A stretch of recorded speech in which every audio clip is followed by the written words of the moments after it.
Écoutez les organisateurs du JO, j'ai une super idée. Comment va-t-on faire pour se débarrasser des SDF et des migrants dans la station de métro Stalingrad? Ben oui, quand même, ça craint au pays des droits de l'homme et des citoyens.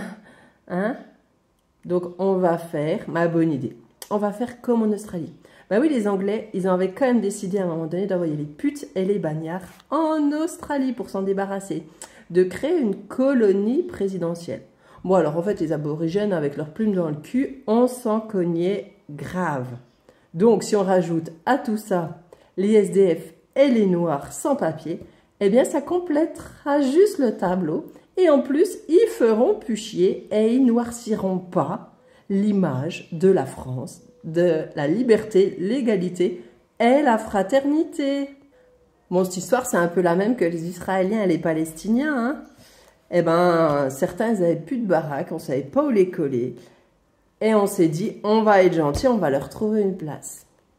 Alors, imaginez un peu, vous avez une baraque et quelqu'un de malin que vous ne connaissez pas, vous explique de tout à coup, vous appelez Albert, hein, pour vous aider un peu, que vous allez récupérer Jacqueline. Alors, Jacqueline, elle ne pense pas du tout comme vous, elle est végane, elle écoute du Beethoven et elle va à l'opéra. Vous êtes Albert et vous êtes boucher. Non, pas vous êtes sourd, hein.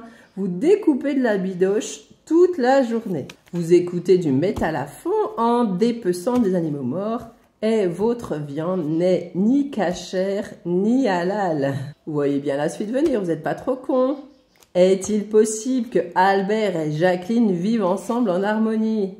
Oui, en plus, on vous a pas dit, hein. Vous devez partager la salle de bain, les chiottes, la cuisine et le salon.